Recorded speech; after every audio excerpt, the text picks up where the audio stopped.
We are now on to week 4, Washington Commanders Nation. So you know what time it is on a Wednesday night. It is Washington Commanders game preview. Bringing on my guy Mike from the AZ Sports Fan channel. Let's talk about it.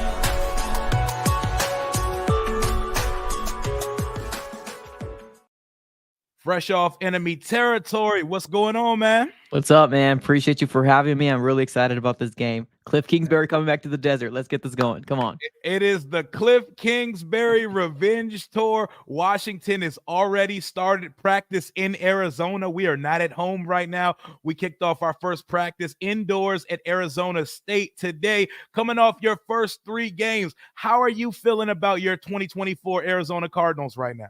I think pretty good, honestly. I know there's some Cardinal fans that are, we're expecting like 2-1, or heck, there's some delusional ones that thinking 3-0. But like, you got to really take a look at the gauntlet of the schedule that we had to beginning the season. Like, we had the Bills, then we had the Rams, which they dealt with injuries, but they're still a good team. And then you have the Lions, which has Super Bowl aspirations on its own. So like, we started the schedule off really, really tough. But overall, I think the Arizona Cardinals did very, very well. Both games that we lost by like 7 points in one and 6 points by the other. So like, we just got to learn to finish games. And I think once that happens, I think it's endless for this offense for the Arizona Cardinals. Still a little unknown for the defense, but I guess we'll talk about that a little later on. But overall, I think I'm really, really good with where we're at.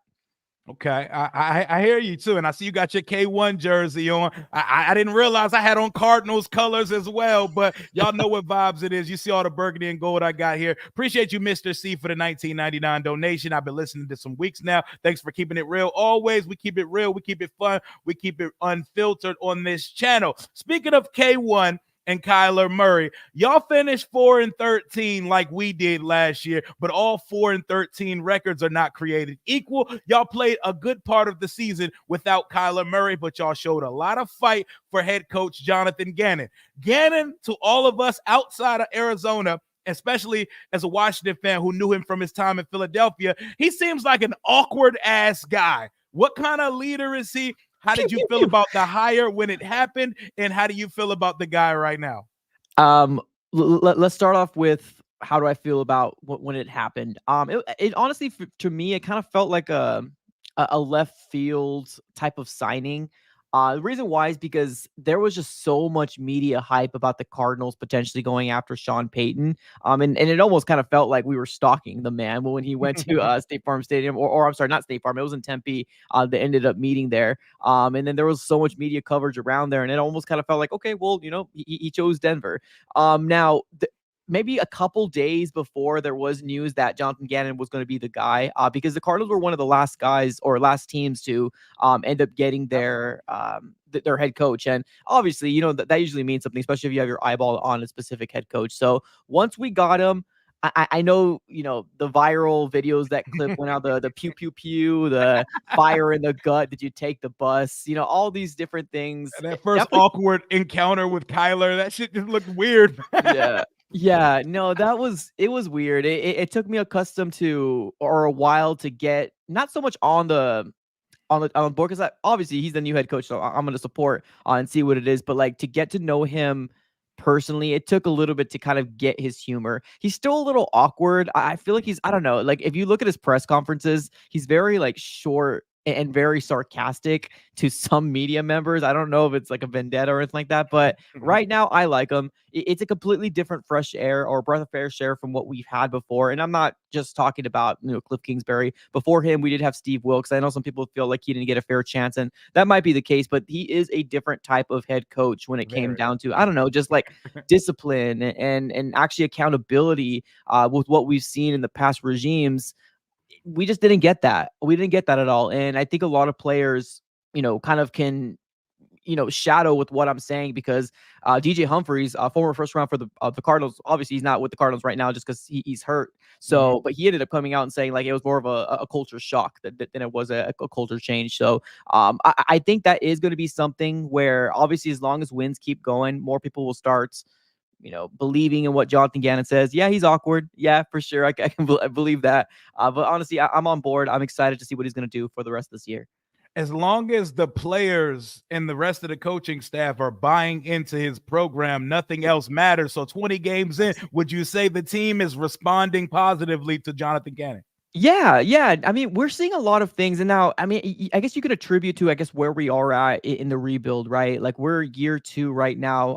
Kyler Murray played 8 games last year, and then started healthy off this year. So like, it's so weird to get a gauge of this fan base because like it's almost kind of seems like expectations aren't ever there until they're good, and then it's like, oh, we're back. But it's um, it's hard to answer that question. But I think overall I like what he's done. Obviously, like I said, the first year you can't really gauge too much. I think they are responding because you are seeing things like the Dallas Cowboys, imploding. You know what I mean, with CeeDee Lamb getting. Mm-hmm. We don't do that on our sidelines as of yet. Now, year 3, if it keeps happening, then obviously they probably will implode. But they are buying into the message in terms of what Drew Petzing and Nick Rallis as well as Jonathan Gannon is breeding.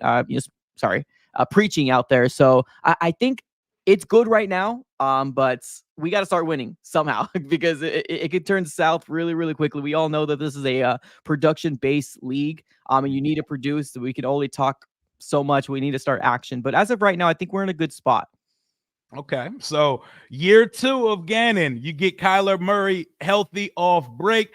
Y'all look very good despite the 1-2 record. Like Kyler looks like himself again. He looks like that guy when y'all were playoff bound a few years ago. He looks healthy and he has a brand new weapon that y'all are wanting to show off for the entire in front of the entire league.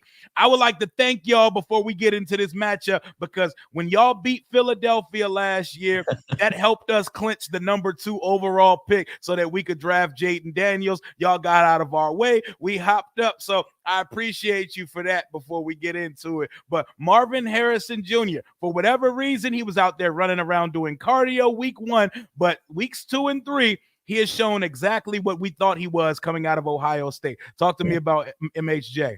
Yeah, Marvin Harrison Jr. is as advertised. Honestly, he's a very, very good wide receiver, and we hear a lot of people within the locker room pretty much just attribute to just what type of player he is. Now, I'm not one to compare, but I've heard the whole Larry Fitzgerald situation, and we've been longing for the next Larry Fitzgerald or just that type of person to root for in a very long time. Kyler Murray is great, but he is solely based off of like he's more of a lead by example type of guy. I don't know. I just feel about with Marvin Harrison Jr. He's a different breed. I think we've seen a glimpse of what he can be. And I think there is still going to need to take a little bit more time for the connection to go 100% down between Kyler and Marvin Harrison Jr. Now, I've been one of those guys that I would have loved to see them play in preseason, even like a drive or two, right? Because you cannot replicate game speed, right? And preseason's as close as it gets, right? You can do joint practices, you can do all these reps in a high school field, which gets everybody pumped up, but like you can't replicate it like you can in preseason. And that's the thing, like that's as close as you can get.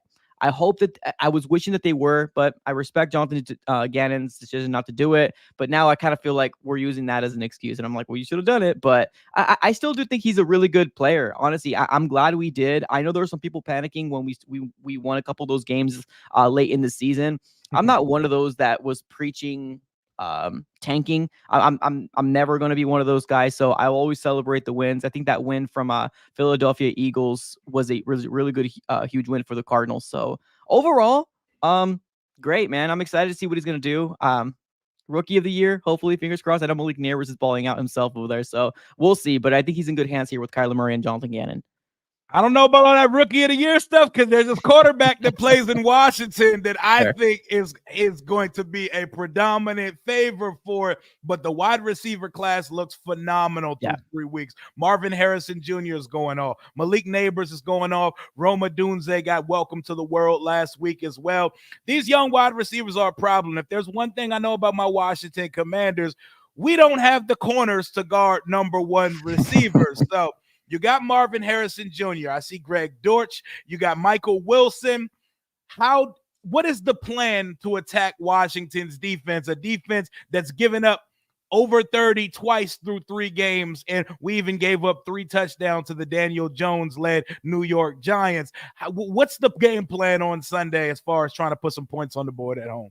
Oh, well, I mean, I think that taking the deep shots and hopefully, connecting on those explosive plays are going to be a big focal point. But I think what our offense really, really leans on is the fact that our run game needs to get going. It absolutely needs to. And that starts off with James Conner. Now, Kyler Murray also can get involved with his legs as well. But I hope that is going to be the game plan in terms of just wreaking dominance on the ground game, because I feel like once that happens, this whole offense just kind of blossoms in what it should be. We've seen a one-sided offense this last game versus the Lions, especially in that second half, and we don't like it. It was a lot of chuck the ball, forcing the ball over to Marvin Harrison Jr., which is good, but at the end of the day, if there's like a triple double coverage, it's not going to get you anywhere. It's just going to be bad momentum swings. Yeah. So I'm hoping that the Cardinals are going to continue to what they do best, and that is running the ball down the opposing team's throat with James Conner. We do got a rookie in Trey Benson. I was really high on him coming in to the league, but he hasn't really shown the flashes that I was hoping he was going to. Now, granted, it seems to be like a 75 or even like an 80. No, not even. It was like 85-15 split between like Trey Benson and James Conner. Obviously, James Conner is the workhorse for the Cardinals. So you really can't judge a guy when he's getting that little of reps, because you need to be able to get into the groove, get into the game, get into your rhythm, and especially as a running back. So I'm hoping that is what we're going to be leaning on, because that's our bread and butter. If we ignore it, if we abandon it, it's not good news for the Cardinals, especially with what we've seen versus the Lions. So we're going to run the ball, but that doesn't mean we're not going to obviously chuck the ball deep to Marvin Harrison Jr., Michael Wilson, or even Greg Dortch, maybe somewhere in the middle. Now, we did get a little bit of news of Trey McBride. I'm not sure if we're going to touch on this a little later on, but he is still currently on concussion protocol, which is a little concerning. He took a huge hit in week 3. I believe it was Brian Branch and him, and had a head-on collision, and both of them seem to be in concussion protocol. I don't know what Brian Branch is doing, but I know for sure Trey McBride is still in concussion protocol as of today. So he's we don't know exactly what is going to be his designation for the game. Yeah. So that's going to be very concerning if he's not playing. Who the hell is playing tight end for y'all? What is it? Tip Ryman? Who's your backup tight end? Elijah Higgins is Higgins. Okay. Yeah, he's going to be the playmaker for the Cardinals. Tip Ryman's going to be also, but he's mainly a blocker. Yeah, blocker. Mm-hmm. Okay, so y'all might be down Trey McBride. So y'all are down a guy, and we're down a guy because Austin Eckler was designated out. Dan Quinn just confirmed that about 2 hours ago from his live presser from Arizona State. Kliff Kingsbury, a guy y'all know and love, coming back home to Arizona, a guy who's still on y'all's payroll. Y'all still got some coaching dollars, because when a coach gets fired, you owe him the next couple years on that contract, fresh off an extension when he got fired too. What exactly, from your honest, unbiased fan point of view, what exactly went wrong for Kliff in Arizona?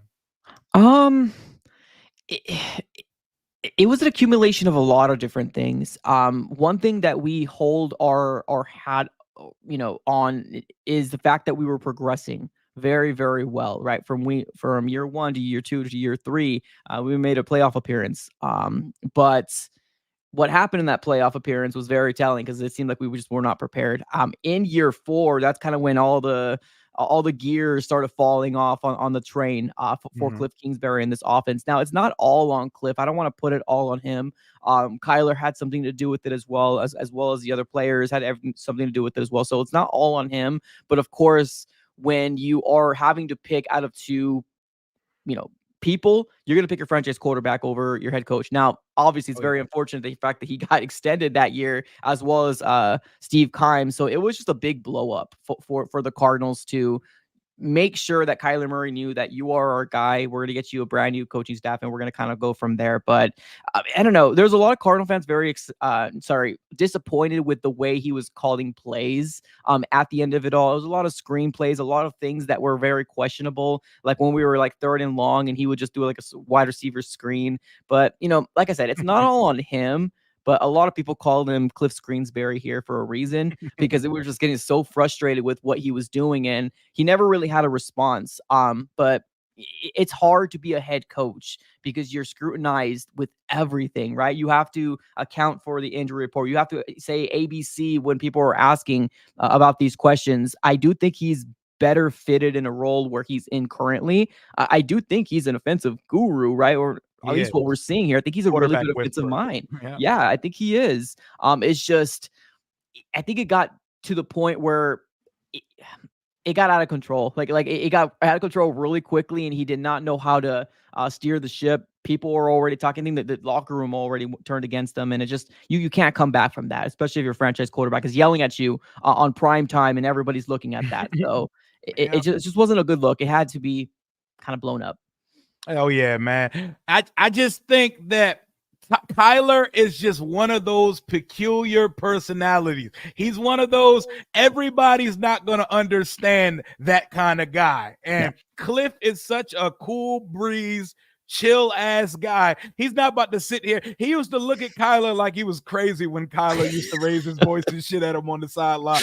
I used to look at Kliff like, damn, Kliff knows he wants to bark back, but he's like, what the fuck am I doing here? But it didn't work out. But I think he's in a perfect position. Like you said, I think he's more fit and suited to be just an offensive guy. Does not have to go day to day with the owners. Does not have to make a draft board. Don't got to check in with the defense, the special team. Don't got to check on every single player on the roster. Just me locked in and married to a quarterback and calling offensive plays and scouting my next opponent. So far, so good here. Washington's offense has had 13 consecutive scoring drives, minus kneel downs. I see your media. I see what the discourse is in Arizona land right now. It feels like y'all think this is a gimme game, and we're one of those opponents on your schedule you got circled like, oh, that's a dub when Washington pulls up there. Talk to me. What do y'all think about Washington coming down to Arizona on Sunday? We were feeling a lot more confident before we saw that Monday Night Football game. I guess let me tell you that. You're right. I mean, when we came into 2024, and we look at the schedule, right? We mentioned this a little earlier. We got 3 teams that are potential playoff teams / Super Bowl teams, if you want to just start the season off, right? So, like, I want to be very, very clear. It's no disrespect to your guys' organization, but like, that's a spot where we can at least breathe and say, okay, we have a chance. We have a chance, because the way we opened up the season in 2024, it was literally Super Bowl contender, potential playoff, and then another Super Bowl contender back to back. So where we're like, okay, well, we could potentially get a win, right? You look at the Commanders and like, oh, that's a potential there, right? A potential win. Now, like I said, we were a little bit more confident before we saw that Monday Night Football game when you guys just demolished the Bengals, and congratulations on doing that. But like, here's the thing, like, the way when I'm talking solely based off of my team in the trajectory that we're going in right now. Okay.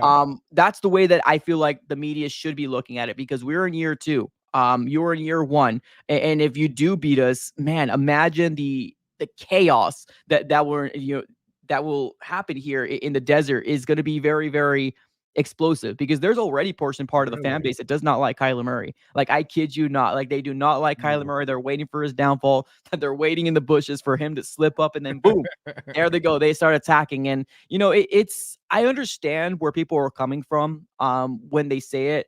Obviously, people want to see wins. People are frustrated with maybe the way he responds, his attitude. I don't know exactly. But I think at the end of the day, it's not a direct shot at you guys. I think you guys are a really good team. And I hope we're not overlooking you guys in terms of our coaching staff. We can talk all we want, right? The media, the fan base, we can talk all we want. It's all chirp. It's all chirp. There are people that are really going to be locked into the players and this coaching staff. So I hope they're not overlooking you guys. But when I'm talking, I'm looking at this solely based off what this Arizona Cardinal team should accomplish with their franchise quarterback. Because we're paying them over $200 million. There's no way that I would be happy if the Cardinals lose this game. Now, obviously, if you win, kudos to you, and we'll give you guys his flowers. But we got a lot of shit to handle over here if Kyler Murray loses this game.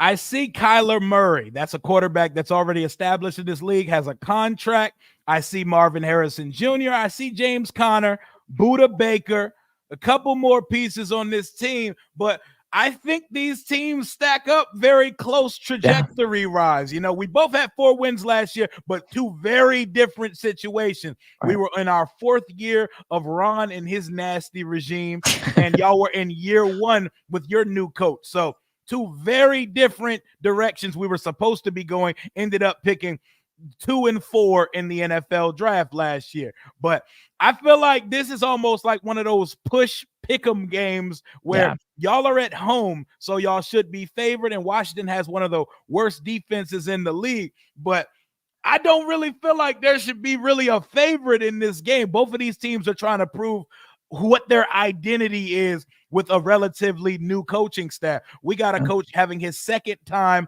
as a head coach in Dan Quinn. Y'all got a guy on his 1st try. So I like this game. I like how this game spells out for both teams. I'm excited to see it. Y'all offense has been on so far this year. Let's talk about the defensive side of the ball. We know who Buda Baker is, and I like this guard. What is this? Gardeck? Dennis Gardeck. Dennis Gardeck. He's like 8th in the league in sacks right now. He gets after it, but I don't know too much about the Arizona Cardinals defense. Talk to me about your scheme and some of the players that stand out on that side. So the difference between the Arizona Cardinals defense, Jonathan Gannon and Nick Rallis, is like they're 4-3, but like they fluctuate so much. Like they preach themselves on adapting. Like that's what they do. They adapt to who they're playing next. So it's hard to really say that this is what they do. But I mean, overall, I think we got some good pieces. I do feel the same way that you guys feel about your defense that to ours. Like one of the biggest concerns for us was the edge rushing group. Now I know we just gloated about Dennis Gardeck. We like him. We really do. He's a primary special team guy, and he converted over to the edge. He's solid. He really is. And then we got Zaven Collins on the other side, which we got him in the 1st round, but he was a middle linebacker. Yeah, now he was an edge. We liked him here coming out. Yep. So it's almost kind of seemed like we got guys out of position, but I mean, they're doing something, right? They're putting stats on there. I think this Arizona Cardinal team is very, very unknown right now. They can show up when they want to show up. Honestly, like we shut down the Lions in the 2nd half and gave many opportunities for the Cardinals offense to do something. We just couldn't do anything on the offensive side of the ball. So like they are pretty stout when they want to be. Now, yes, we did get news here that Justin Jones ended up going down and he's done for the season. So that's very unfortunate. But we do got another guy in Bilal Nichols that we also got back-to-back 2 defensive linemen. Now, I'm not going to come out here and say, oh, our savior. No, and I'm not saying that. But, I mean, he's going to be the guy that's going to be hopefully taking the role on from what Justin Jones was doing. And, of course, not this week, but we're hoping next week or the following weeks that Darius Robinson, our 1st-round pick, is going to be available. We'll see. Fingers crossed. But I think overall, we got some pieces. We do. I mean, Mac Wilson Sr., I'm not sure if you're familiar with him. We ended up getting him from New England. So we can use him as edge as well.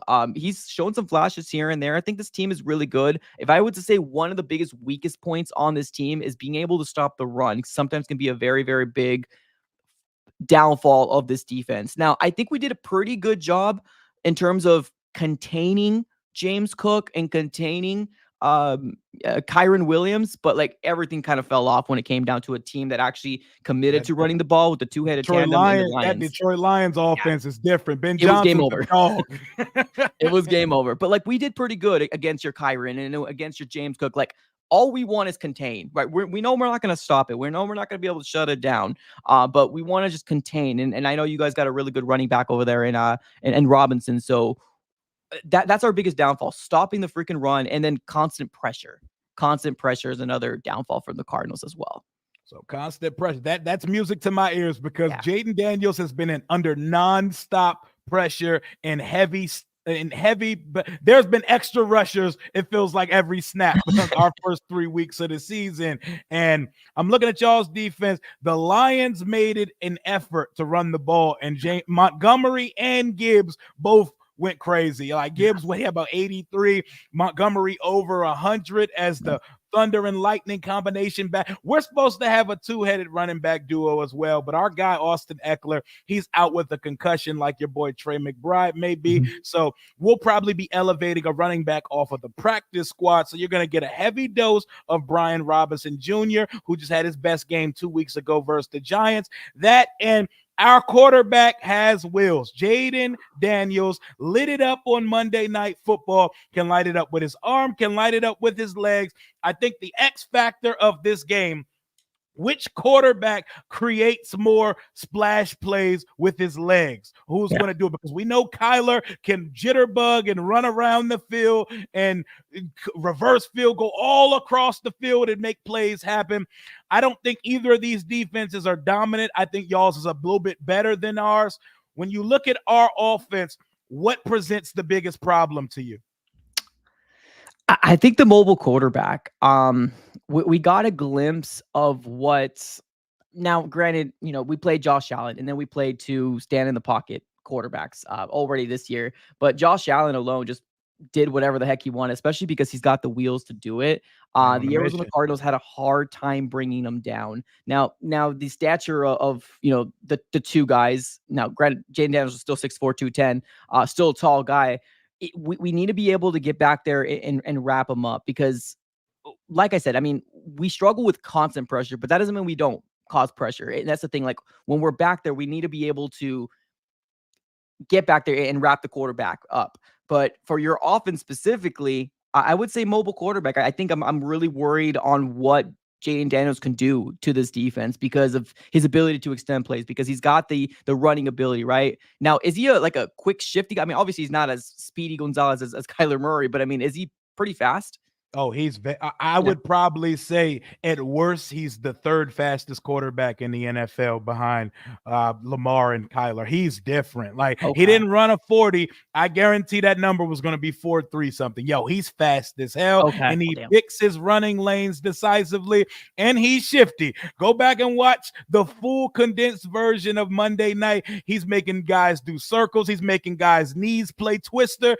That's a fast, slippery quarterback we got back here, man. And that's probably going to be the biggest thing that I'm really worried about your offense. Just being able to extend the plays. Because, like I said, I mean, we allowed Jared Goff to make a sandwich back there. And I use that because, like, literally he had a lot of time because our defense was not able to get back there. Now, granted, that offensive line from the Lions is a very, very good team. And we saw the polar opposite with when we played the Rams. Like, we were eating. We're putting Matthew Stafford on the floor. So obviously it's all any given Sunday, right? It just depends on matchups. Who's going to be able to beat the guy in front of them.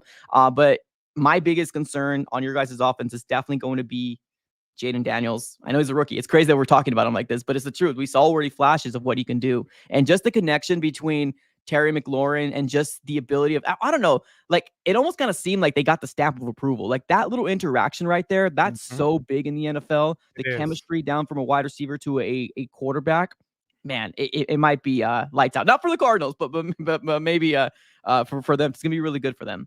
It sounds amazing on this side because it looks like that connection has finally arrived. They've been looking for it over the first 2 weeks of the season. Cincinnati had to be the first one to fall victim to it. They connected on the deep ball, the big one, 50 yards in the air to Terry. And then the 27-yarder on third down facing a blitz, stared a big hit right in the face, hits Terry bullseye. The thing with Jaden that people know about the athleticism and the legs, but his ball placement is really well. He does not put the ball in harm's way, and he normally only throws the ball to a spot where his receiver can catch the ball.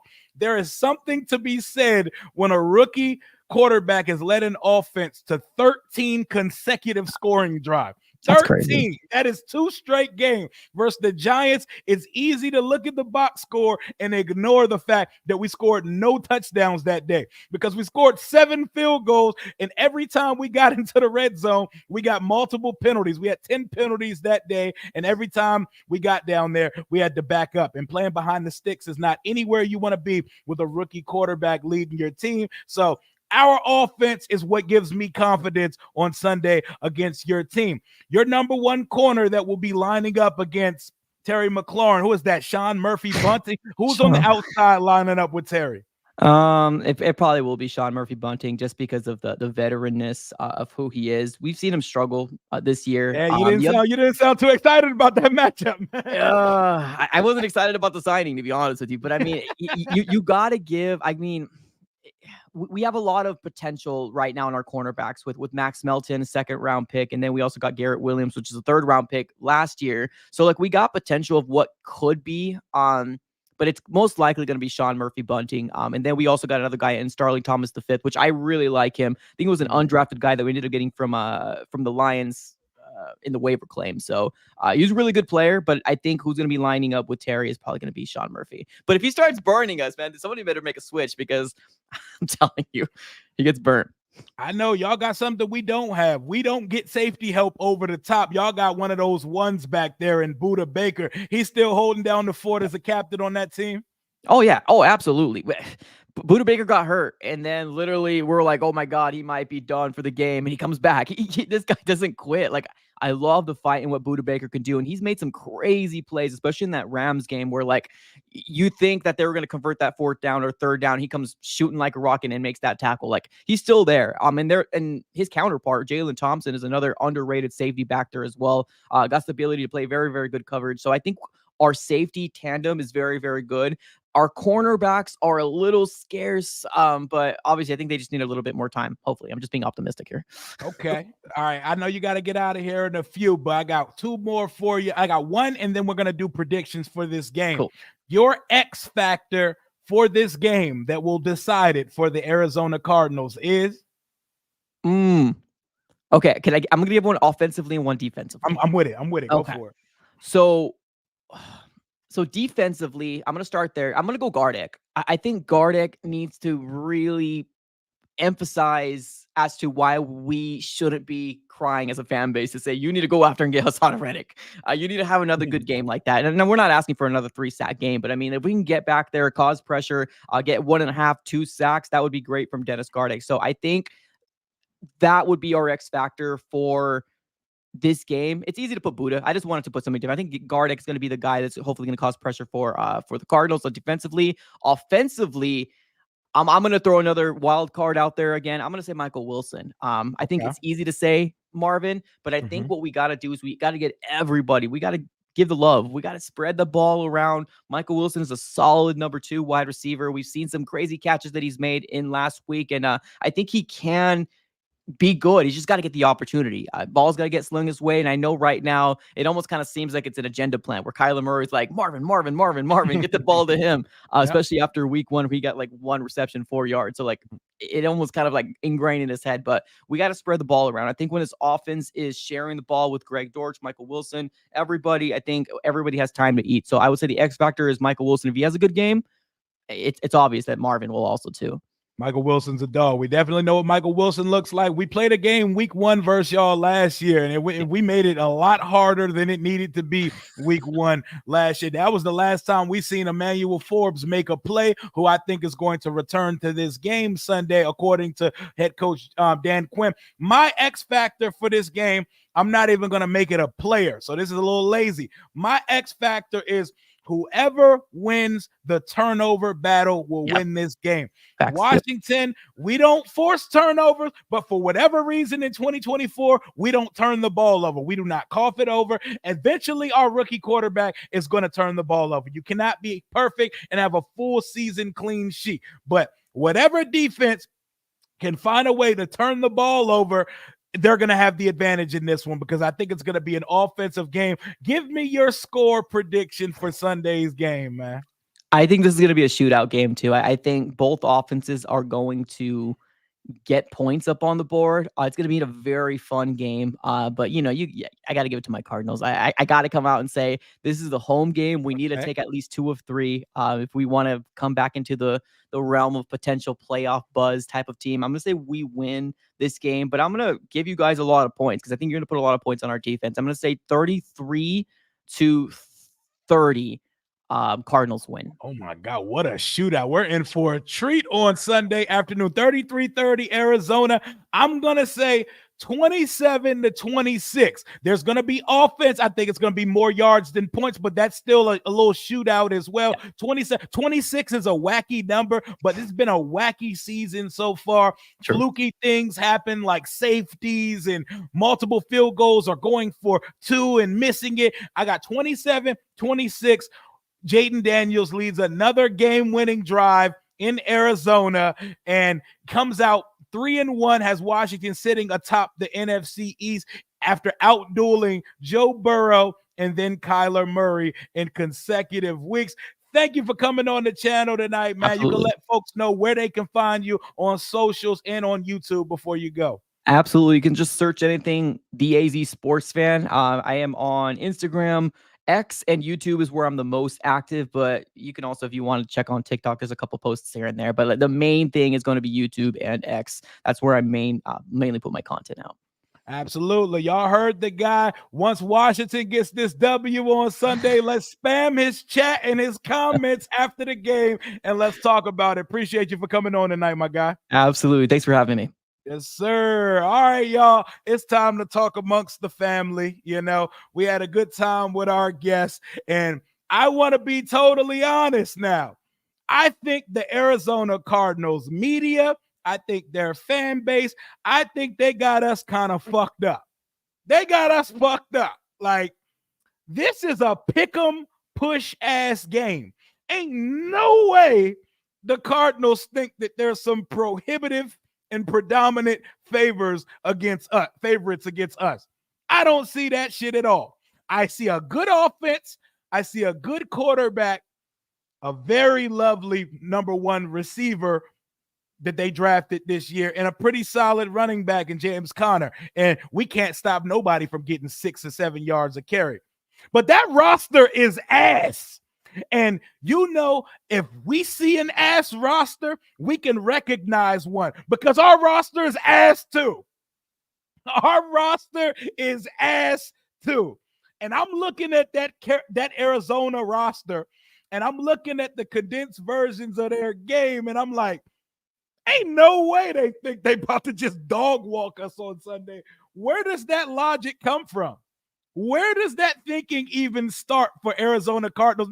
I was listening to Arizona media, like they were really talking about us like we're the Tennessee Titans right now. They were literally like, I just don't see how this Washington. What do you mean you don't see how? Y'all are 1-2. Like, what are we talking about? Like that fucking. Oh, wait, give me a second because I literally just finished watching. I think it was Phoenix Sports, Arizona media. They were talking about Washington like we are the worst team in the NFL. Like, there's no way Kliff Kingsbury with a rookie quarterback is going to come down here. They all expect a convincing, deciding blowout victory for the Arizona Cardinals. I don't know if it's the Kliff hate. I don't know if it's the rookie quarter. I don't know if they've watched a single play of Washington play this year, but don't nothing. I know our defense stinks, but it's like, bro, what we talk about ass versus ass when you look at the full scope of the roster. So what we talking about? I know a roster's ass when I see it because ours is very ass. We're gonna succeed in spite of it, man. Let's go. Jaden already loves Kliff. It's personal. It is personal, and I want to lean into the Kliff Kingsbury revenge game. I want to lean into that shit. I want folks to be upset and mad for him. Y'all see Kliff walking around in Arizona State today? He looked a little spry. He had a little extra pep in his step. He wants this shit. He's still on payroll over there. They still cutting a check to this boy. They fired him after extending him. So, man, they think we're ass, bro, because I'm listening to their media, and their media clearly has not watched our offense the last 2 weeks because they're like, it's the same old Kliff stuff. It's very ineffective. All they do is go horizontal. There's nothing going on there. I'm like, family, did y'all record this prior to Monday night? Because our rookie quarterback just put the league on notice, and I don't know if you've seen it, but I think and welcome to the channel, Mr. C, by the way. I caught that earlier. Didn't get to call it out. I put it on screen for a little bit. Welcome to the Ramblers. Welcome to the Rambler family. We appreciate you, my guy. But Zona fans, they need to lay off the peyote. Dobbs dodged Quinn in Dallas. He dogged Quinn in Dallas. Yeah, Dobbs did. Joshua Dobbs. But I think this is a very winnable game. And I think Washington comes out 3-1 on Sunday. I got 27-26. I got a heavy dose of Jaden Daniels' legs and Brian Robinson on Sunday. I got Jaden teetering around 200 yards passing and teetering around 80 to 90 yards rushing. I think Jaden breaks one this week. I was talking to my boy. Shout out to my boy Cooley. He's probably Kimba fit if he's in the chat right now. We were talking earlier via text, and he was like, "Yo, Jaden got to break one." I think this is the week where Jaden breaks the big run. I think he's gonna catch him sleeping on a pass play, or he's gonna make the perfect keeper pull on a read option, and he's taking one 40, 50 yards plus to the crib. I think that happens this week. I think Kyler is going to get his. Marvin Harrison probably goes over 80 or 90 yards, probably scores a touchdown as well. But despite all of that, Washington's going to win this football game. Brian Robinson's going to have north of 70 yards rushing. This team can be ran on. They've given up 125 yards rushing a game so far. I heard from a Cardinals fan that Adam Peters declined an interview with AZ because he did. I believe the only team Adam Peters took an interview with was the Giants, the New York Giants GM job before Joe Shane was hired. He definitely turned them down, spurned them, not interested. He didn't want to go GM your quarterback's team. He saw what Kyler did and scapegoating Kliff Kingsbury up out of there. But I like Kyler Murray, but we just beat Joe Burrow on Monday. So Kyler Murray he gives me nightmares because he's mobile, and we cannot fucking tackle mobile quarterbacks. He's probably going to avoid 20 sacks on Sunday. But I think we come in and we build on the momentum we had last week. Give me some bold predictions, chat. Let me see some. Commanders, respect yourself. Exactly. At some point, we need Deron Payne and Allen to have a good game, right? Or do we have to make up fucking excuses for them every week? Oh, they're getting doubled. They're getting tripled. They're making a contribution. You just don't see it on the stat sheet. At some point, we're allowed to see that shit on the stat sheet. At some point, they're allowed to pass the eye test. Jaden Daniels, 4 touchdowns. Oh, my God. McCaffrey throwing a touchdown. Yes, sir. I think Kliff's bag may be different. This is a revenge game. He might dig even deeper than we've seen it so far. He may pull out that throwback pass from week 1 that would have resulted in a touchdown if somehow Luke had thrown that football. We're going to have 6 sacks this game. Like, we're going to sack Kyler 6 times, or they're sacking Jaden 6 times. Because if they sack Jaden 6 times, oh, my God, that's going to be a nightmare of a fucking game for us on Sunday. I'm not worried. Just follow Jaden's lead. I don't know if y'all seen this presser today, but good God, this guy is a professional. He don't give a fuck about what happened on Monday. He's like, man, that's already done with. We've already moved on to the next opponent. Don't talk to me about what I did Monday. I don't care about no award I won last week. This is a short week, and we're already turned our mind over to the Arizona Cardinals. I'm like, that's a quarterback. That's my quarterback. T.O. voice. That's my quarterback. He cares. He loves this shit, and he's only focused on ball. He's going down to Arizona to come out of here with a W. Jaden's going to have 2 passing touchdowns, and the running game will dominate Arizona. I love it. 28-13. I love it. 109 at kickoff. Are we talking about the temperature? They play in a dome, though, correct? So I'm not sure that dry heat will even matter. JD, 4 total touch. Ooh, coming off a 3-touchdown game, a 4-touchdown game.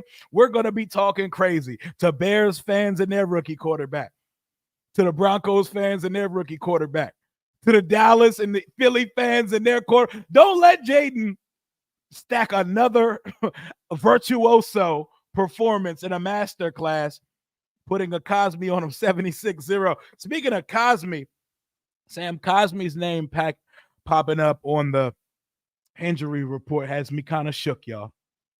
I'm not going to lie, it has me kind of shook because our goose is cooked if Sam Cosme cannot play. That's our big money right guard and the leader and captain of this offensive line. Seeing the word Achilles terrifies me. Commanders 48, Cardinals 34. Oh my God, y'all really got Kliff going in for the kill this week. I think if there's one week we're really going to go for it, Kliff's going to circle it. He's not going to come out to the media and say, you know what, fuck him. I want to bury these guys on Sunday. He's going to say a bunch of media correct, nice guy, deep voice, cool shit. My time in Arizona, it helped me get to here.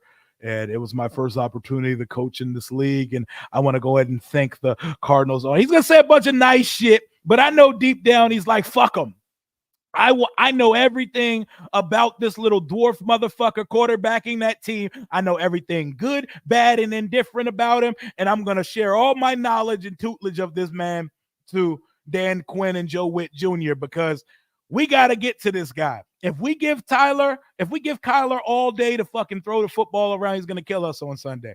Brandon Coleman, Big Bear, 6 pancake sacks this week. Start him and let him be the full-time left tackle. He looks plenty enough healthy. He's throwing Bamas out the club. He's pancaking guys, and he has much better feet than I anticipated. Washington gets 4 turnovers. Oh, play the lottery. We ever force 4 turnovers on anybody, play the lottery, stack up a parlay to have like plus 200,000 odds. You do something crazy because we barely get 4 turnovers over a month. We don't be getting 4 turnovers over a month. So forcing 4 in one game, good God. 76-0 looks familiar. Arizona, yep, Justin Jones, just like the Bengals lost both of theirs, take advantage and dominate them up front. It's a manhood thing. Dominate them boys in the middle. They soft in the middle. They got a bunch of no-names running right down their throat. Jeremy McNichols, Brian Robinson Jr., and whoever they call up. I would call up Wiley over Chris Rodriguez, but either one of those guys is going to get elevated. I don't expect either to be too particularly a part of the game plan. Noah Brown with a touchdown this week. I'm with it. Giants game, he almost threw it on a screenplay. I know he almost did it on the Tampa game. The Tampa game, week 1, we threw the screen to Luke, and Luke was going to throw it back to Jaden, who had it blocked up, and he probably would have waltzed into the end zone. But 31-10, good guys. I like it. I'm feeling this shit. I'm glad to see we're not pussyfooting around as a fan base and saying, like, walking around like we should be afraid of the Cardinals. Are the Cardinals better than us? If so, barely. They have a more experienced quarterback. They have a top 10, top 5 wide receiver draft pick, but it's Jonathan Gannon. It's the Cardinals. Like, what are we? Buda Baker is nice. Kyler's nice. Marvin Harrison Jr. is nice. James Conner is solid. But other than that, what are we talking about? Offense going to have to put up 30 points a game until the defense gets right. Let's just hope that offensive efficiency comes on. Let's hope by the grace of the football gods, a turnover can fall into our lap. The one thing I notice when I'm on a red zone Sunday like the one we just had, when you can sit back and just watch every other team play, you see turnovers just fall in people's lap. It seems like they fall in everybody's lap but ours. God, I see what you do for others. It's our turn. It's our turn. Why can't an interception get deflected off a lineman's hand and fall right to Frankie Louvu? Why can't a falling quarterback throw a YOLO prayer ball up and go right to Quan Martin? Turnovers literally just be falling in the laps of these other teams. But for whatever fucking reason it is, when we play, that shit don't happen. It's to the point where we're not even close to forcing turnovers. We're not even there to jump passes. If a ball gets batted up in the air, there'll be one burgundy helmet around that motherfucker. Football gods, come on, man. Jan Snyder's gone now. Our karma has a full-ass reset. We have a full facelifted, cleansed organization now. We're allowed for nice things to fall on us, too. What up, Shauna? How we doing tonight, Shauna? If the Cardinals can score on the Bills D, they're going to cook Washington. I mean, that's cool, but we can score too. We packed that thing on us too. Fuck them. Exactly. Kliff thanking him for collecting 2 checks right now. He got 2 more of them things. What are they paying him through 2026? He's going in there, picking up a check from the owner, dropping another 27 points on him, walking out with the W, flipping the bird to Kyler Murray on the way out the stadium. Because fuck him. And I like Kyler. But like my boy Mike told you, Arizona fans don't even like Kyler. He said they got a whole divide. And I know exactly what those Civil War divides about the quarterback position look like being a Washington fan. Stretch them boys out. Louis T. Shout out Louis, by the way. Next week. Oh, by the way, that stream was moved. That's going to be on Tuesday night, October 1st, coming up. Tuesday night, Commanders Council will gather. Me, Louis T., Ed Oliver, and Rico from Street Scores. We will be having a quarterly check-in, and boy, what a quarterly check-in it will be if we come into that motherfucker 3-1 after a win in the desert. I hear everybody. Rio, you know we struggle in that desert. We always lose in that desert. Just like we always lose to the Giants. Just like we always lose on Monday night. Leave the past in the past and let's live in the right now, baby. Let's kick back, kick our feet up, and let the good times roll because things are different now in DC. We are not yet contenders. We are not yet arrived, but there are winnable fucking games on this schedule. And when you have a quarterback that looked like that guy that took the field on Monday versus the Cincinnati Bengals, you have a shot versus every team in the league. I don't care how good they are. I don't care how bad they are. And I'm looking at the Arizona Cardinals and they look beatable. I'm looking at the Cleveland Browns and they look beatable. I'm looking at the Baltimore Ravens. That is one of the better teams in this league. You know what they look right now? Beatable. I'm looking at the Chicago Bears. Beatable. I'm looking at the New Orleans Saints. Beatable. I'm looking at the Tennessee Titans. Food. The Dallas Cowboys. The Philadelphia Eagles. They all look beatable. I see chinks in the armor of all these guys. So let's have some confidence. Our defense has not arrived yet in 2024. What is it going to look like when the defense comes out and has a good game?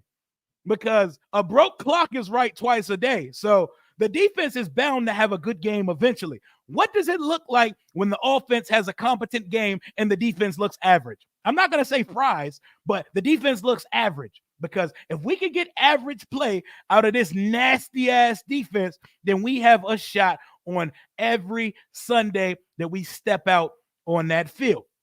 I'm beginning to think that there's something wrong with John Allen. He fell off the face of the earth the last five games last year, and that may have carried over to the year. I mean, according to him, he's tired of losing. He's tired of losing. He's tired of putting up with it. Then stop contributing to the losing and do something about it. If we had C's on our chest, John Allen would be one of those people with a C on his chest. Why don't you play like one? Why don't you lead by example? Why is the rookie second-round defensive tackle who played 58% less snaps than you, why does he have 3 more tackles than you, Jonathan Allen? Why is Jerzon Johnny Newton sprinting his ass 20 yards down the field to help a middle linebacker and a safety make a tackle, but I see Jonathan Allen jogging around with his fucking tongue hanging out his mouth, huffing and puffing like he's out of shape? We need our leaders to lead, and we need our big name players, our big pocket players, big contract players. We need them to set the fucking tone.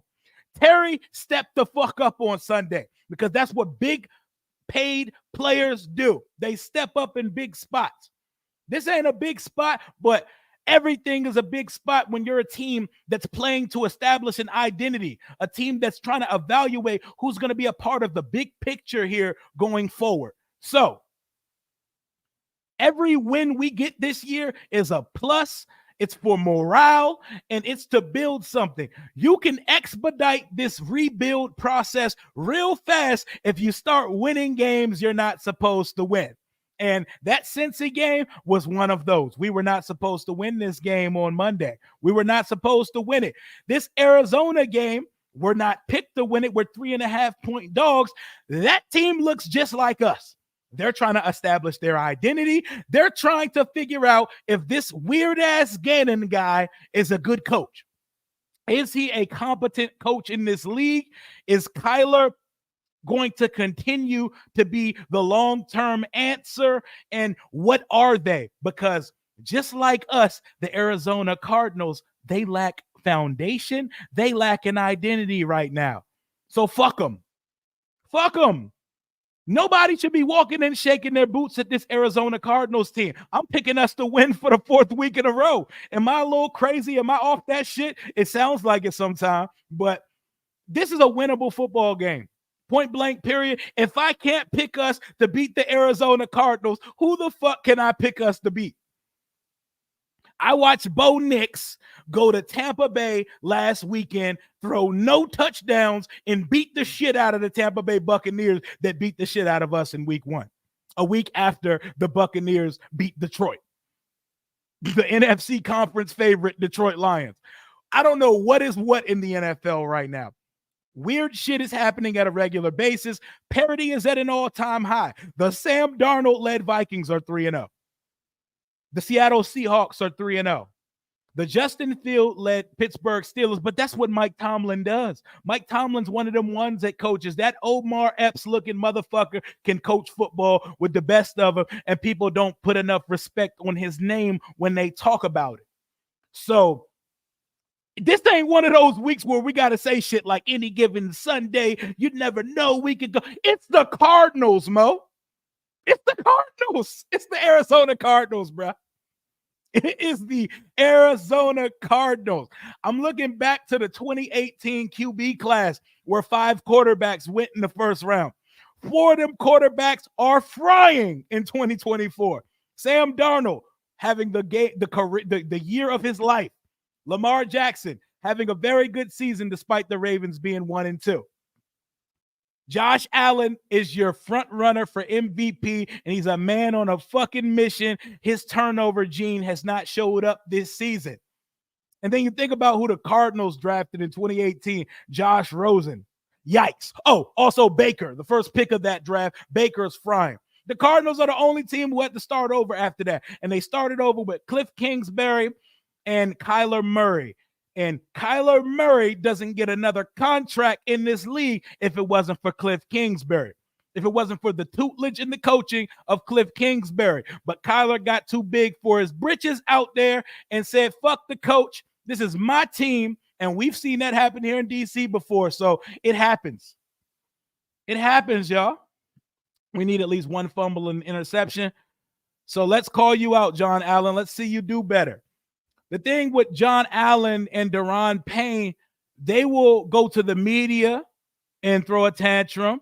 They will get on Twitter and start blocking folks and talking crazy to fans just because they want them to show up on the box score.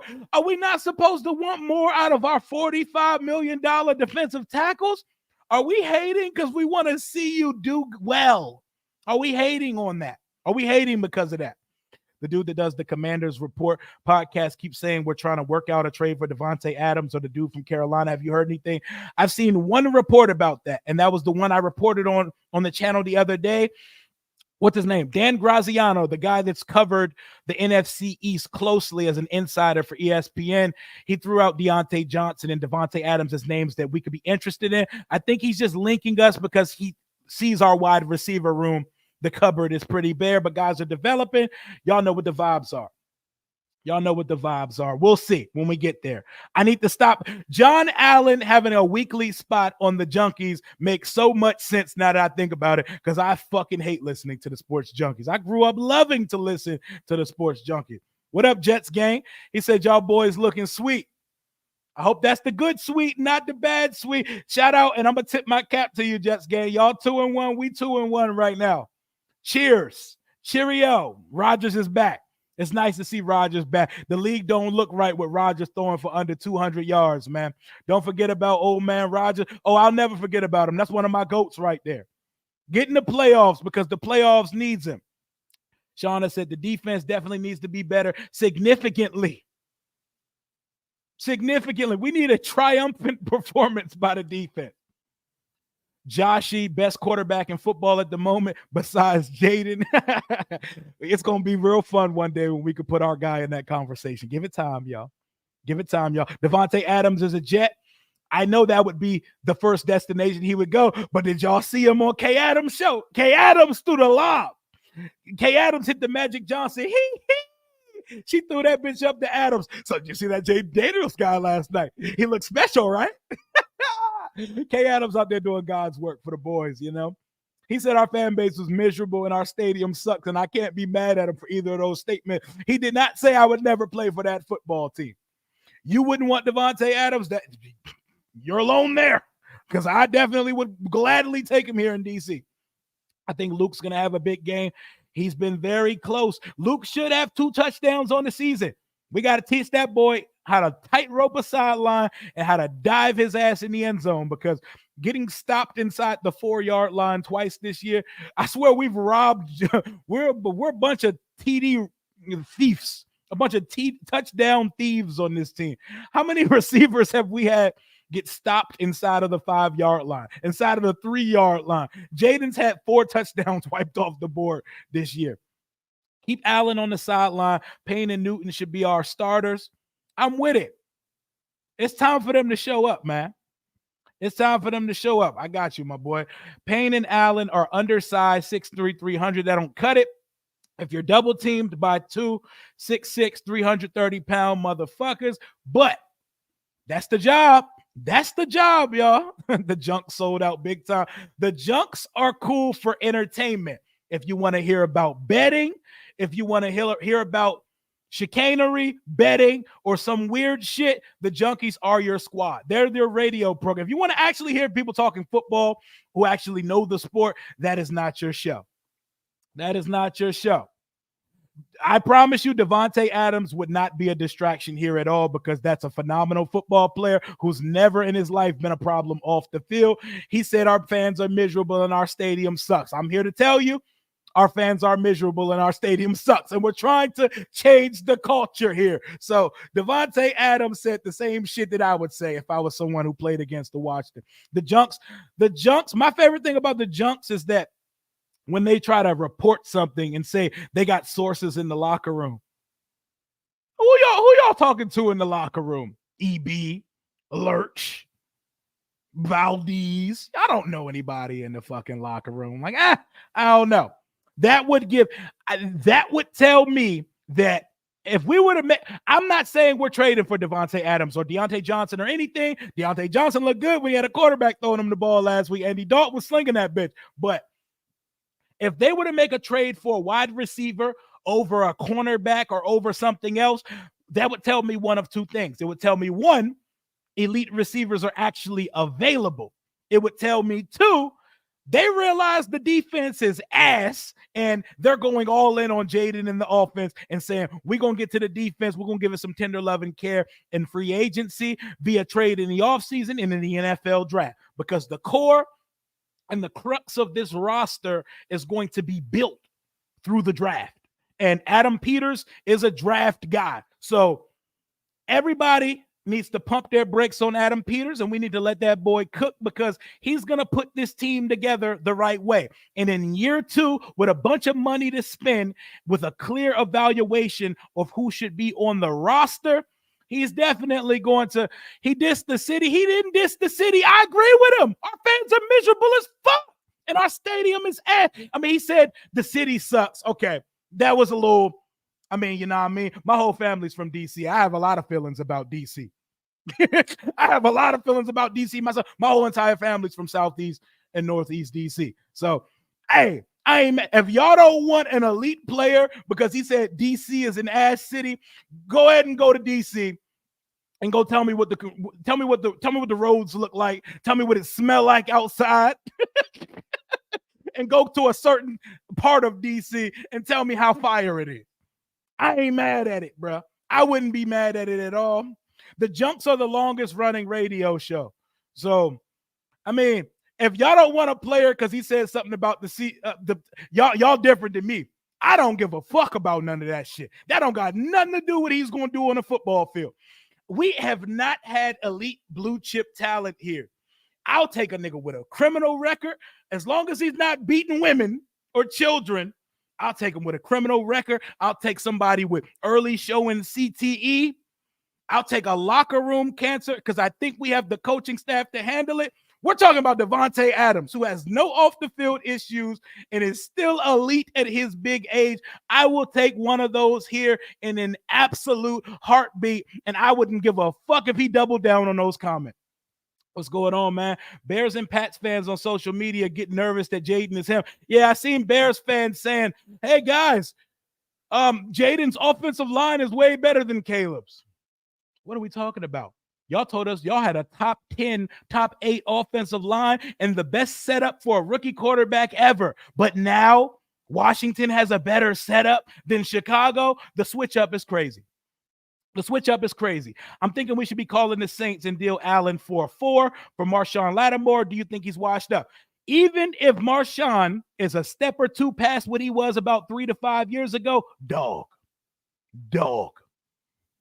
I don't know if he's available, though. I keep seeing that name being floated around. I see nothing that starts a conversation saying that he should get traded here. Junk's got so many haters. They know better not to be on that 106.7 YouTube live. I know, because everybody would get in that shit and everybody would get in that motherfucker and troll them. They are good at what they do. So at the end of the day, while I prefer not to listen to the junkies, I listened to them for a long time. They are amazing at what they do. They're great at their craft. They're hilarious. And they are very, like, dad joke funny. They're very dad joke funny. He can despise the whole DMV as long as he does his job. Exactly. You know how many guys that love the DMV that came here and stink? Guys from this area? Man, I love DC, man. I love this shit with my whole heart. I'm here. I get to play for my childhood team. Get here, ass. Just don't ass it up on Sunday at the end of the day. I wouldn't take Tyreek Hill. I'm going to have to contradict myself for a second because his name has been attached to everything, women and kids. I would take Tyreek Hill in a heartbeat. If his name floated up in a trade conversation, I would take his little dumbass here in a heartbeat with open arms. And I'm Ray Charles to the rap sheet. I'm Ray Charles to the rap sheet. Bring his ass. Bruh, we've done been losing here for so long. I don't have morals like that, bruh. I don't got morals like that, bruh. I want to win, bro. If they not suspended right now, if they're not facing a legal trial, if they don't got the current Deshaun Watson rap sheet attached to them, they can play for my football team, man. We don't know he don't want to be here. He never said those words. That's words that y'all made up. Cowboy fans forgot about everything. T.O. did that to the star in their stadium after he started scoring. Exactly. Fans will be all right. That boy disrespected that stupid-ass star, and they bought them jerseys in a fucking heartbeat. In a heartbeat. Fans be taking shit too personally. Fuck all that, bro. This is football. This is football. But yeah, that's absolutely nuts to me. That's absolutely nuts. But let's talk about what we do have in the building right now. Shauna says she don't like the comparison JD5 to Lamar. Do you think it's good conversation? I hate how lazy conversations are because every black quarterback has to be compared to the last black quarterback. We can't even give guys original motherfucking comparison. What does he look like? That's who we compare him to. If you're over 6'4" and you're white, you're Josh Allen. If you're black and you have any type of speed on you, you're Lamar Jackson. I think it's very lazy commentary, to be totally honest. And I think that Jaden Daniels is a more natural, gifted passer of the football. That's definitely that in the speed, that in the mobile ability. JD5 is unique. He's going to be better than Lamar. I think it's too early to say that. And if he could be anything like Lamar, we are in great shape. We are in great shape because Lamar Jackson has won 2 MVPs in his career. Brandon Cunningham. I think Randall Cunningham and Deshaun Watson, before he got to a massage table and got baby oiled down, you know, he is now the man formerly known as Deshaun Watson. Houston Deshaun Watson is a closer comparison to Jaden Daniels than Lamar Jackson is, to be totally honest. Go back and watch guitar playing on the field, Deshaun Watson. Go watch his second year in his rookie highlights and then pop on Jaden Daniels' LSU tape after that. Brady on wheels, man. He's a fast processor. He has a fast cannon of an arm. And he has great deep ball accuracy. And he processed. That motherfucker was moving faster than Kliff Kingsbury could get the plays in the other night. We're talking about a rookie quarterback in his third start on the road on Monday Night Football in a game where we were the biggest underdog of the week. And he's screaming to the sideline to get the play in like, I'm ready to go. Let's rock it out. The touchdown that we scored to put the Bengals away the other night, niggas weren't even lined up. Players didn't look like they knew what the fuck was going on. It looked like the only two people who knew was Jaden Daniels and Terry. Throw the go ball to Terry on the right side because he's in man coverage. Nobody knew what was going on. Execution was perfect. I can't wait, man. I can't wait to see that boy play again. Bruh, man, don't forget about if you're a black quarterback and you can run, you get labeled as a one-read passer. So many opposing fans saying that shit. It's the most annoying shit ever. Thank you, Shane. And Shane not even black. Shout out to my boy Shane. Like, I hate that. It's very lazy. It's very lazy. And then there's the people that say, why you got to make it about race? Because people keep making it about race. You know who looks like a one-read passer, but nobody's going to say it out loud? Trevor Lawrence. Trevor Lawrence can't see the field. Nobody's calling him a running back. He stinks. But, man, nobody's talking about the crazy pass interference that happened on the catch, which is more impressive. I know he was interfered with and still caught that shit. That was some dog-ass shit. If we had signed Stephon Gilmore, real corner, we'd be I don't think Stephon Gilmore would make us the division champ by default, but I definitely don't think it would have hurt. It would have definitely helped this defense because our corners, Jaden processes better at the same point of their careers. More accurate QBR stats speak for themselves. He's coming there. I'm going to just give him some time, though. I'm going to give him some time. For sure. Who are the DBs for Arizona? Are they any good? Budda Baker on the back end, dog, one of the best safeties in the league. Sean Murphy Bunting will be drawing the Terry McLaurin matchup. That's barbecue chicken. That's charcoal chicken, Peruvian chicken with the white sauce and the green sauce on the side. Give me a side of yuca fries with it. Sean Murphy Bunting not giving Terry no work on Sunday. I think back-to-back big games for Terry. Sean Murphy Bunting is the best cornerback on the Arizona Cardinals, and he is getting beat like a fucking drum. He's getting beat like one of our corners right now. So Terry should be having another day on Sunday versus the Arizona Cardinals. I wonder what AP has planned for the next offseason. To make it rain on the free agency. They didn't get too aggressive. They signed a bunch of guys, but they didn't get aggressive. They didn't make a lot of high, splashy, high dollar, long gear contracts because you got to see what the fuck we got in the building first. We can't just go sign a bunch of big names just to put big names together. Vinny Serrato, Daniel Snyder. You can't do that. But they're going to be aggressive. They're going to be calculated and aggressive as hell.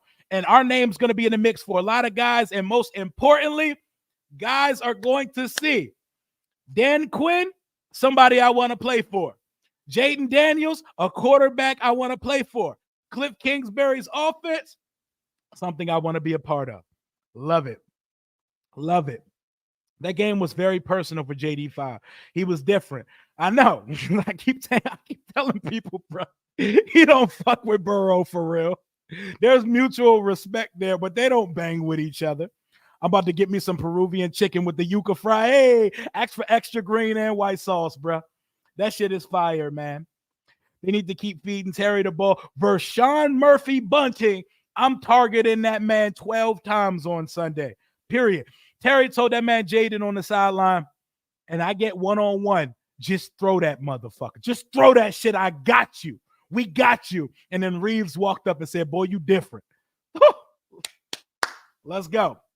I hate even bringing those things into it. I hate even bringing those color and political aspects into it because we try to keep it all fun and football over here. But we got to have the competition. So we got to have the conversation sometime. Thank you for that, though. That's a very interesting question and conversation you just led here, Shauna. I don't want him to be like Lamar. He hasn't been to the Super Bowl. I want him to be, thank you. Thank you. Dan Quinn said it today in his press conference. Jaden Daniels needs to be the name that's on the back of his jersey. Comparison is the thief of joy. Let's not fuck these comparison games. Let's let Jaden be Jaden. He not Robert. He not Lamar. He is not Massage Maniac.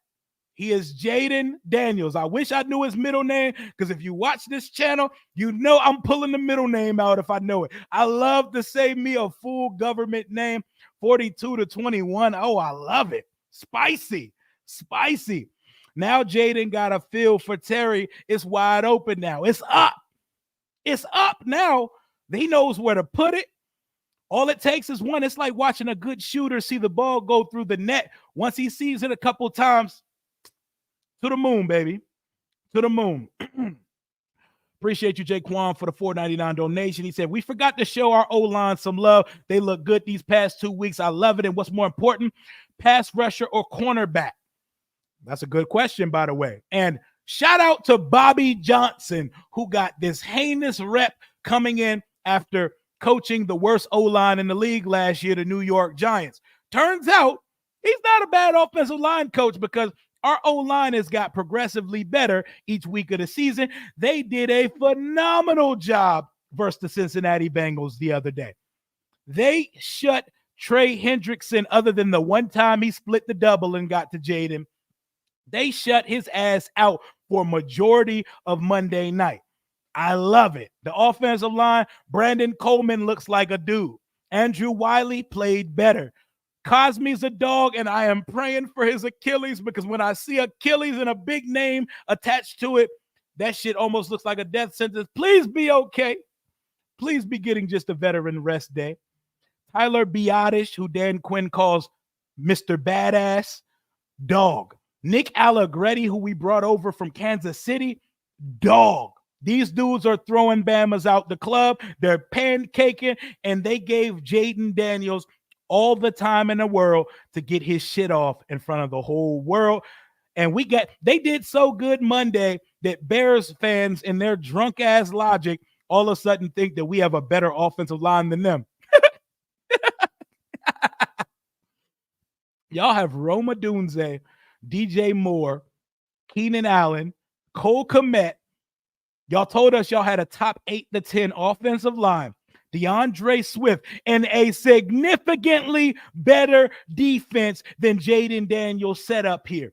It is better on all fronts. The only thing we may have better than y'all is the coaching staff, the GM, and the quarterback. Period. So don't want to hear that shit. And I love Caleb. Caleb's a DC boy. I fuck with Caleb Williams the long way. That's my guy. But don't do that just because y'all looking like ass.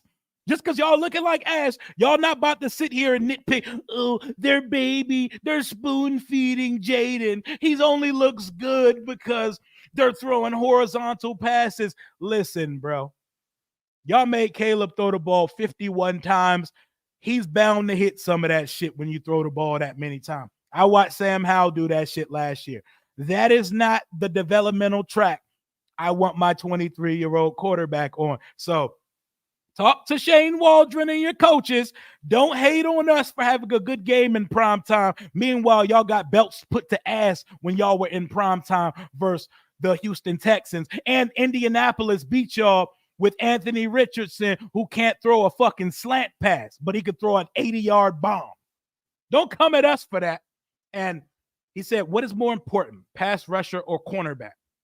I think after quarterback, left tackle, pass rusher, corner, in that order. So I think a good edge rusher is more important, but I think a elite cornerback is harder to find. So when it comes to the draft, I would have cornerback as the number one A and B for this team in 2024. We need a number one cornerback. Yes, We could use solid cornerbacks on each side, but we need a dog. And this draft has a few of them. This is the draft to need a cornerback, according to all these draft pundits. I think he will be a better overall quarterback than Lamar, and I'm a huge Lamar fan. Love him. Love Lamar. Lamar is a real one. What do you think is really the big issue on defense, the coach or the play? It's not the coach. We need to see what this coach can do when he's actually given personnel. He's trying to make a souffle with a bunch of shit, like a bunch of turds. He's trying to make a Michelin star meal. So it almost don't even matter what scheme you put these guys in. There's a lot of bad football players on that side. I don't think Joe Witt sucks as a coach, and nor does he need to be pulled from his play calling duties. We need to see what Joe Witt looks like during the back half of the season. We need to see what adjustments look like. We're only in our 4th week of the season, and we know what that roster looks like. We have a bottom 2 roster in this league, and according to some, it ain't the 2. So I'm not putting it on Joe Witt yet, but there are decisions that Joe Witt has made so far that I don't like. I did not like Mikey Sanders still putting on an island by himself on the outside versus a top 3 receiver in this league. I do not like us manning up on every 3rd down like we got corners that are capable of manning up. Kliff is going to call his best game. Kliff got to cook up this week, bro. It means something to him. I'm actually kind of into this receiver group. Sometimes less is more, and I feel like these guys are starting to click. Luke McCaffrey looks like there's something there. Noah Brown looks like a guy opposite Terry. And if we get Terry the sufficient amount of targets each week, Terry's going to produce. So Zach Ertz has been he's on pace for 730 receiving yards this year. He makes life easier on our receivers, and he gives a very, very, very adequate security blanket to Jaden Daniels. Do I think Noah Brown or Luke will have a better game? That's a good question. I think they're going to have favorable matchups because their cornerback room looks like our cornerback room. So I think Kliff's going to have all these wide receivers running ass naked open all day. Something clicked for Jaden and Kliff in the second half of the Giants game. It's like he figured out he could ball in this league, and it translates to Monday. Also, that little body shot he took to the liver versus the Giants, it woke up something in him. I don't need to run unless I absolutely have to. OG Bobby Johnson, shout out to him. Joe Wick doing what he can. Is a lack of talent. There's a lot of lack of talent on that side. No penalties from the O-line. Bobby Johnson probably was cussing their ass out for all them red zone penalties week 2 versus the Giants.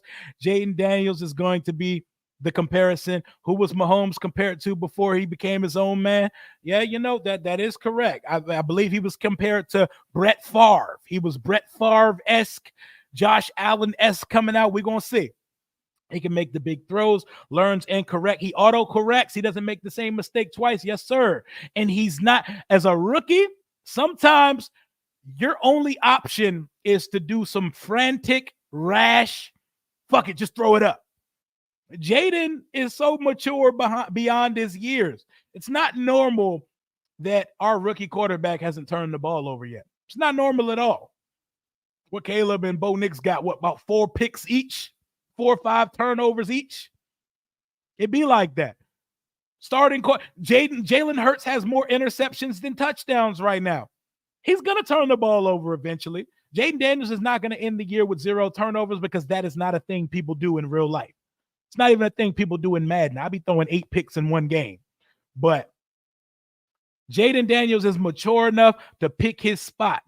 And for that, people want to say, oh, maybe he's a game manager. No, he's just not forcing that shit just because fans want him to throw the ball. Let me throw the ball just to throw it. No, he's picking his spots wisely, and he's putting the ball in only a place his receivers can get it, period.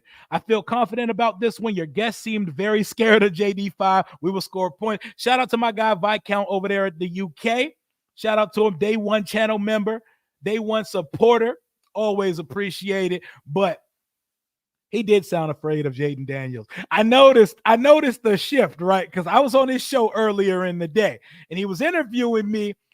I could tell that the Cardinals did not really familiarize themselves with how successful Washington's offense looked in the past couple weeks. Because when I told him We've scored on 13 consecutive drives, 7 field goals versus the Giants, and 6 scoring drives versus the Bengals, which was 5 touchdowns and a field goal.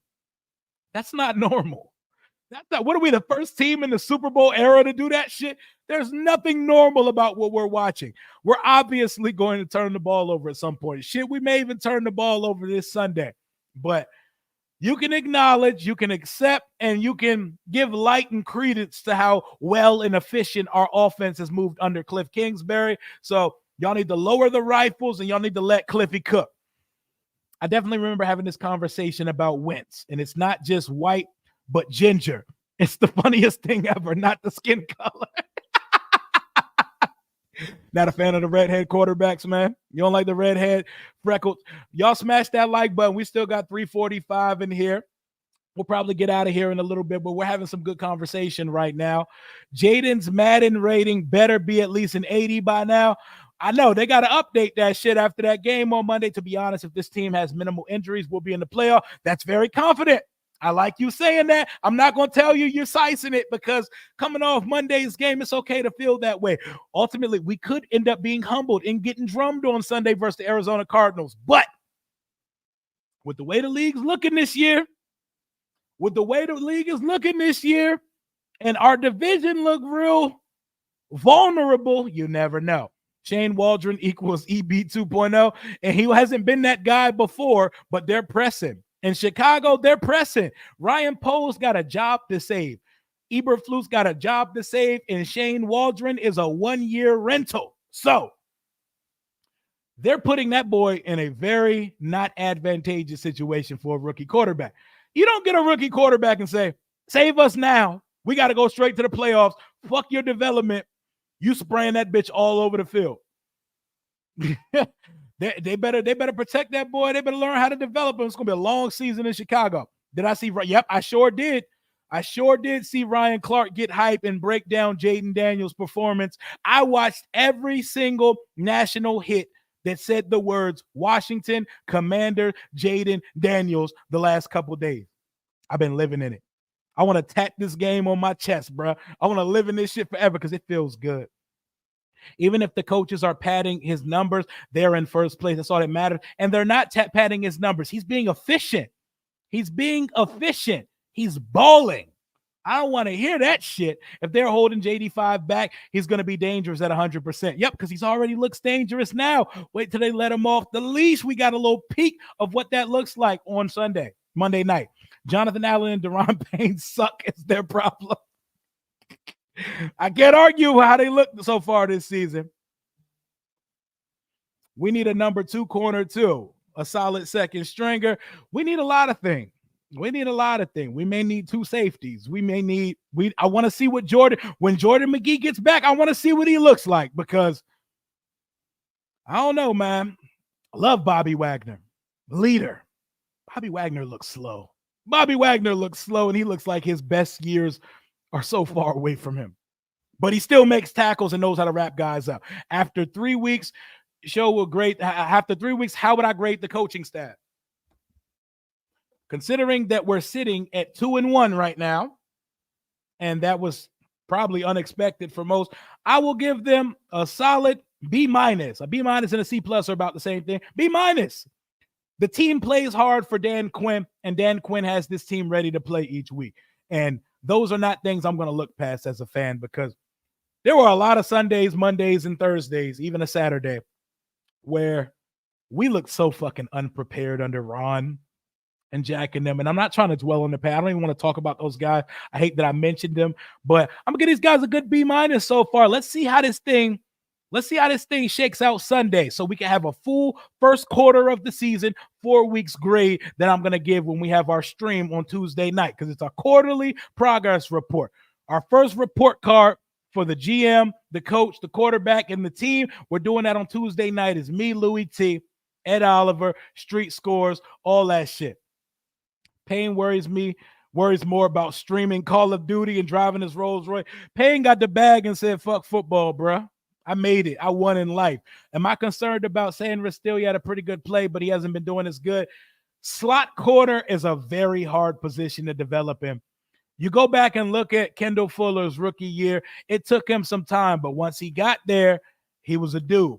So he's taken his weekly baptism by fire. He's looked pretty not good the first 3 weeks of the season. But I'm not worried yet about Mikey Sanders still. He's given up a lot, but we're going to give him time. I feel like McCaffrey is going to be our Adam Thielen in this prime. That would be fire because Adam Thielen had a phenomenal NFL career. Joe Witt is going to be fine as well. What do I think about us getting Deontay Johnson? Deontay Johnson may be good over there in Carolina, now that they got Andy Dalton, a veteran quarterback, capable of getting him the football. He just got there. He may not be available, but I like Deontay Johnson as a wide receiver, so I wouldn't be mad at it for the right price. I talked to a Bears fan on Twitter that was killing other Bears fans for coming at Jaden, especially after a good game. He said the fan base is insecure, and they did that to Mahomes when they drafted Mitch. Oh, of course. Of course. Let them cry. Tell the Bears fans to cope. They got excited because of Hard Knocks and all that shit. Cope. Get it out of here. Do you see us trading John Allen? We're not getting okay, let me go ahead and let y'all know this news right now. We're not getting a first or second round pick for Jonathan Allen. And at this point, if we got a third for Jonathan Allen, you take that deal right away. Jonathan Allen is not as good as we think he is here, y'all. He ain't as good in the league streets as he is in DC. We will not be getting a first or second round pick for Jonathan Allen unless a team is desperate. They desperately need a D lineman. If you can get a third for Jonathan Allen, done deal. Handshake, move on from that shit. But we shall see. I think we might be sellers and buyers at the deadline. A lot of people still view this team as if Danny Boy is still running the show. Right. We have to accept the fact that we have new ownership. We have a new front office and we have new coaches. And we move different now. It made me so happy seeing Josh Harris and Adam Peters come down to the field and talk to Jaden and Terry McLaurin on the sideline. Such a look of vindication. They were looking at each other, Josh and Adam. They looked at each other like, this fucker we got at quarterback is about to change our lives, Adam. And Josh looked at him like, right, with his drunk ass. Our owners stay faded, bro. Our owners stay faded. But we about to get this back. But Luke will get a TD. I'm here for it. Panthers are us. Don't feel bad for the Panthers. Someone had to take the mantle and take the torch, the baton passing from Dan Snyder. They got new Dan Snyder.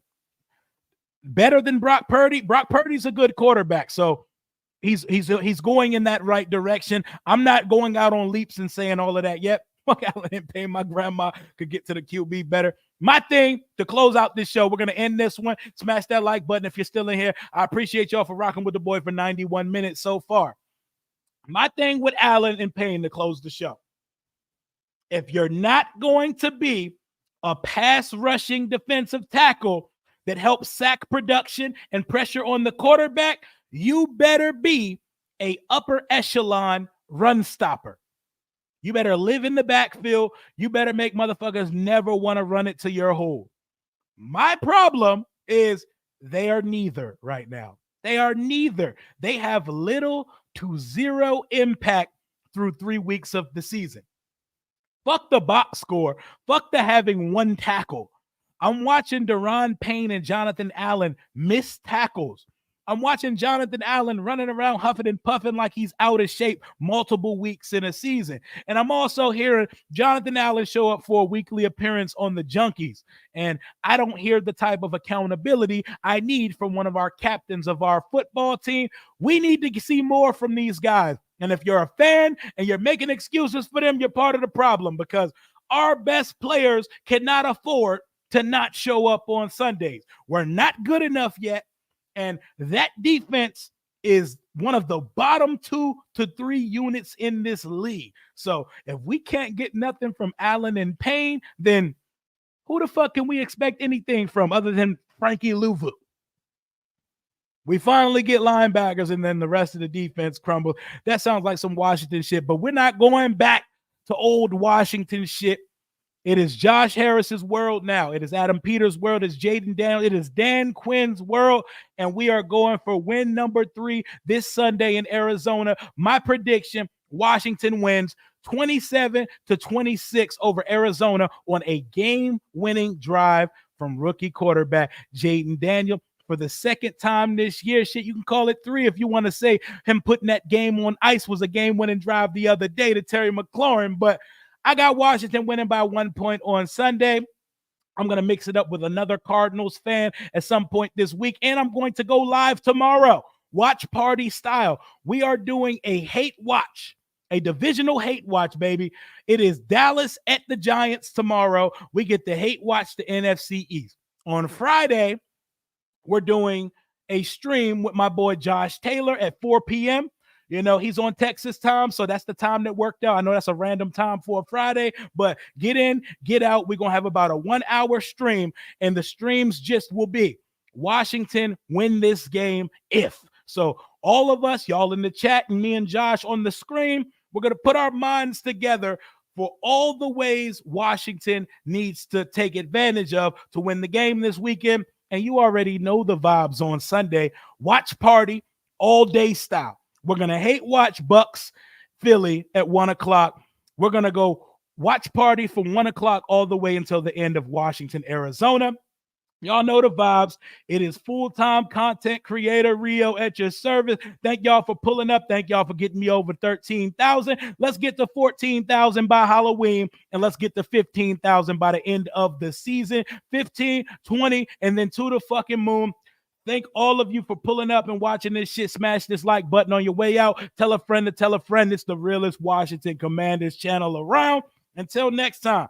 Hail to the Washington Commanders. I will see y'all tomorrow. Commander Rio is out.